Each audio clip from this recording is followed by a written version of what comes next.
Good morning to SSE students. How are you all? I hope you're all doing fine. Today we will be discussing chapter 6 in the book, The Principal Foods. So let's get started, please. Please turn all to page 62. We start with the title 6.1, The Principal Foods. Underline, foods provide the essential nutrients for the body.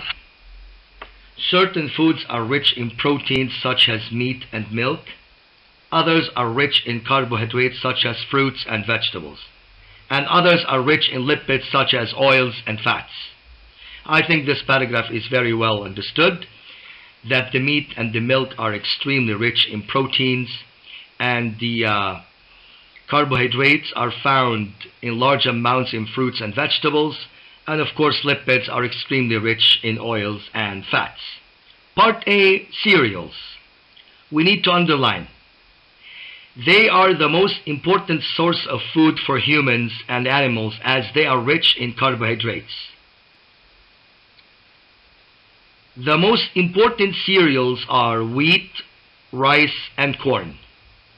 Now, you go down to part B and you simply underline milk, and we have to underline right here, milk is a valuable source of proteins, especially the phosphoprotein casein. And in the table down below, we have to just note that in milk we have carbohydrates.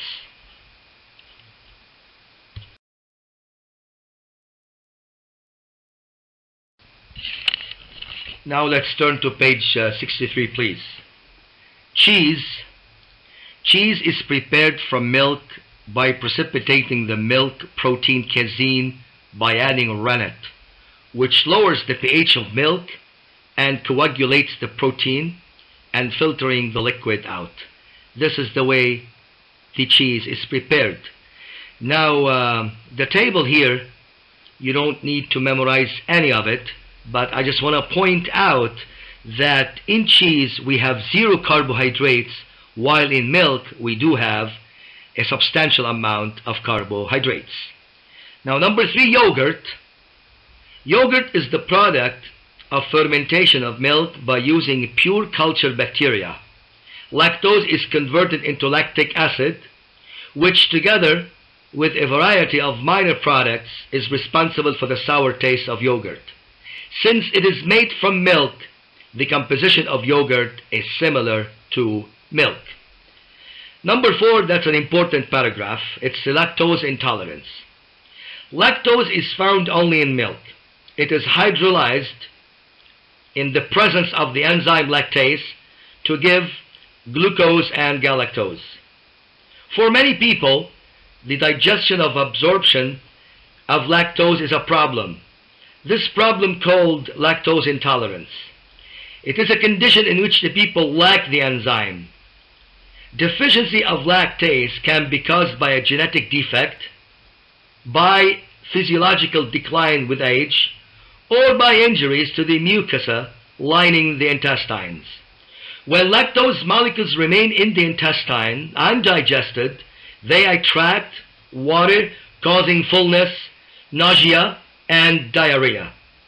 Bacterial fermentation of lactose further along the intestinal tract produces lactic acid and gas, adding to the discomfort. So ladies and gentlemen, some people have this case where their bodies cannot digest lactose, and if they cannot digest lactose, they have a case called lactose intolerance. And like mentioned here, we have some causes of the lactose intolerance. The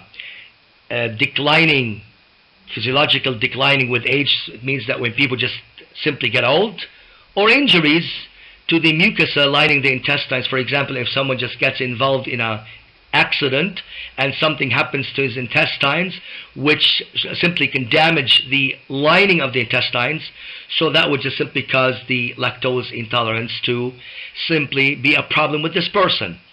Now, they mentioned here also some of the what we call the symptoms, the fullness, nausea, and diarrhea are simple symptoms that we get from the lactose intolerance. Now part C, we've got the meat. We only need to underline that meat is a valuable and important source of vitamin B and iron.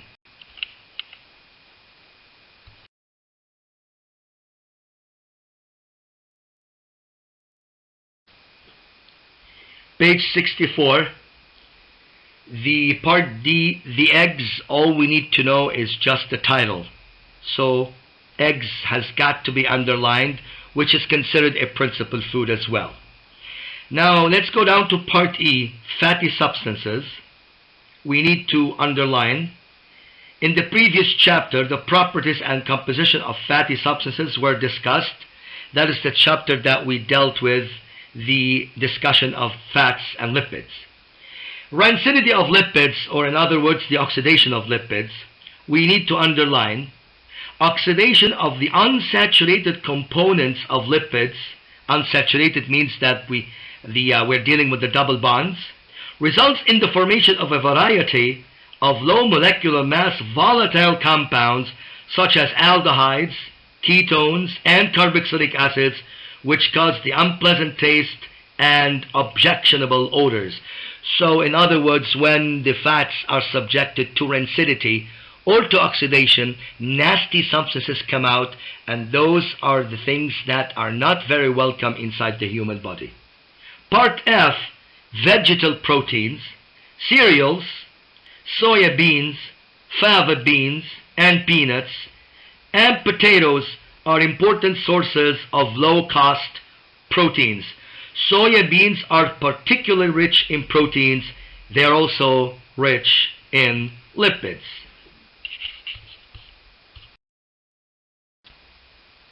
Now page 65, please. 6.2, food additives. Food additives are substances that are not consumed as food by themselves. So they are not considered food actually, but are rather added to food for the following purposes. Part A, to preserve and maintain the nutritional quality of food. Part B, to make food more attractive. Let's start with Part A, preservatives. What do preservatives do?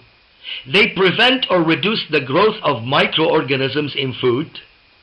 Examples are benzoic acid and its derivatives. Benzoic acid and its derivatives may be toxic at high levels of consumption on long term. Part B, antioxidants. They are used to prevent the oxidative rancidity of fats and oils.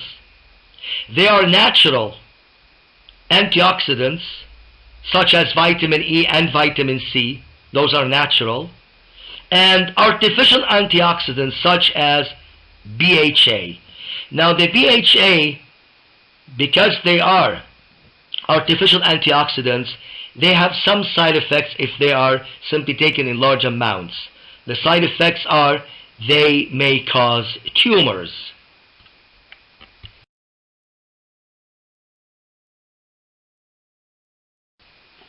Last but not least, page 66, please.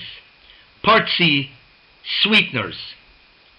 Sweeteners may be natural, such as aspartame, or synthetic, such as saccharin and cyclamates.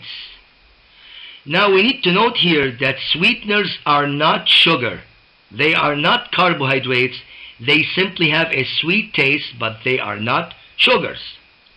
Part D, colorants. Colorants are added to food to make them more attractive or to replace color lost during processing. Many colors are of natural origin, such as riboflavin, which is vitamin B2, chlorophyll, and caramel. Others are synthetic, such as tartrazine. Colorants may have some allergic effects. Ladies and gentlemen, this concludes chapter 6. Please, I want you to underline all of these statements I read in this chapter. Study them very well, and thank you so much, and God bless.